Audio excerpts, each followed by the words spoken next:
If your website loads in more than 4 seconds, you are losing 40% of the visitors of your website. A slow website means lost visitors, lower ranking and lower sales. But don't worry, in today's video I'm going to tell you how you can optimize your website speed in 3 simple steps. So to make this process much easier, I have created a little mind map for you guys, which you can see here, which is optimize your website speed in 3 simple steps. So the first thing which you have to do is optimize your images.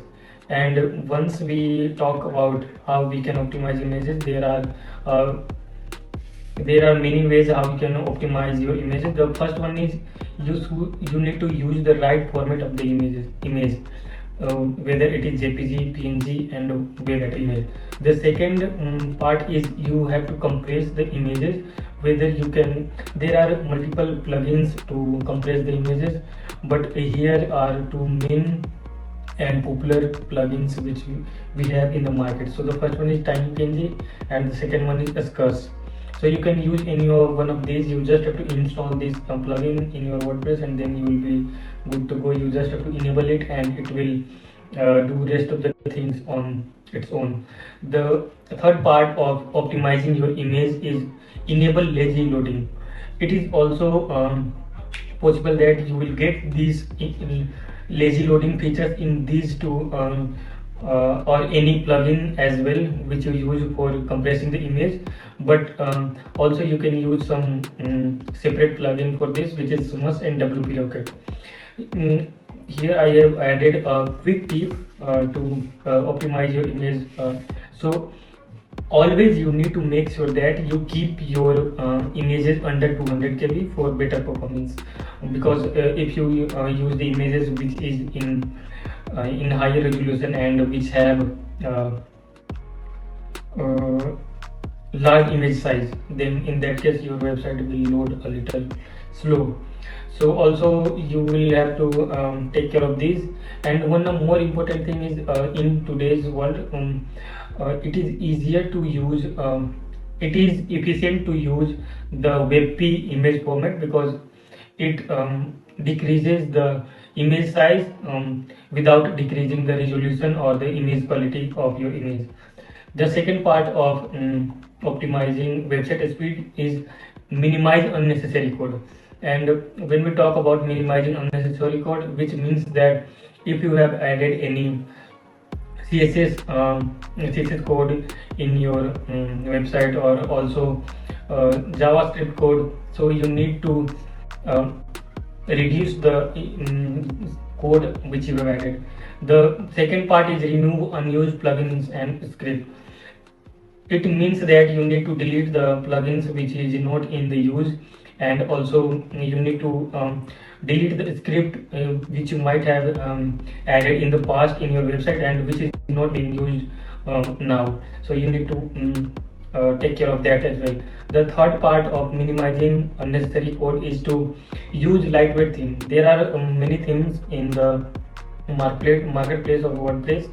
The two most and trusted themes are Astra and GeneratePress. You can use any of these, and also you can research a little bit that which theme is best suitable for your use cases. But I use Astra for most of the websites, and also I have told you already that you can do your own research, but in my opinion Astra is best plugin for almost every type of website. But you have any different use cases, then you can go with your own choice.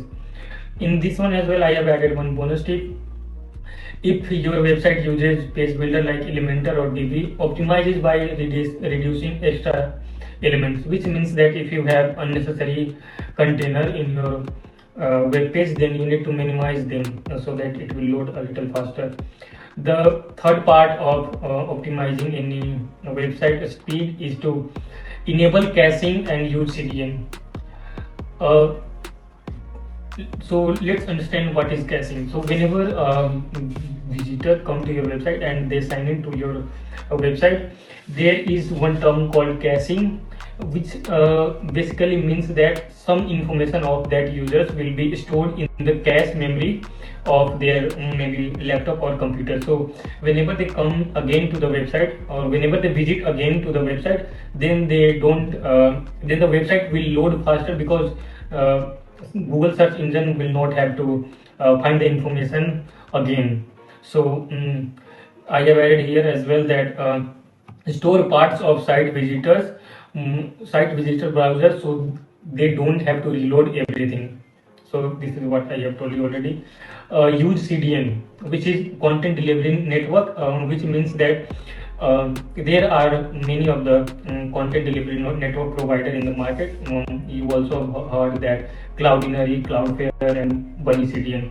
So which means that your content will be uploaded to some other website, and whenever you will whenever the website needs that information, it will fetch from that website or cloud content delivery network which you have uh, subscribed or got the access of.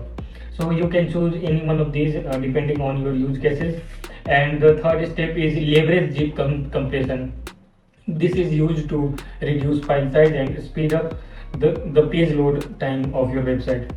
In this one as well, I have added a pro tip, which is if you are using WordPress, plugins like WP Rocket or can handle caching for you. So if you are using WordPress, then you can use any of these two plugins which will handle the caching for you rather than.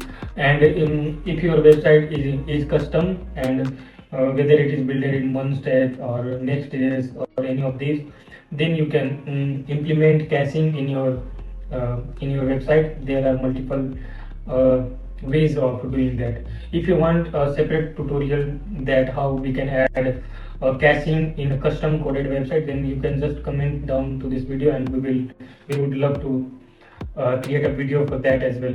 So this was all about this video, and you can say a little overview that how you can optimize your website speed. And if you want us to help you to optimize your website speed, you can always reach to us via whether I have shown you my website already, which is devmart.io. You can reach us via booking a call with us for 30-minute discovery call, and we will try to get all the information which we need to optimize your speed. The second way of reaching us is to fill this form which we have added here, and there are also some other ways which is you can write an email to us, and we will try to reach back to you as soon as possible. Also, you can write a WhatsApp message to us. Along with that, we have Facebook, Instagram, LinkedIn. You can DM us any of the social handle, and we will try to reach back to you as soon as possible. So this was all about this video. If you have any question, you can just comment down to this video, and we would love to help you. Thanks, and bye for now.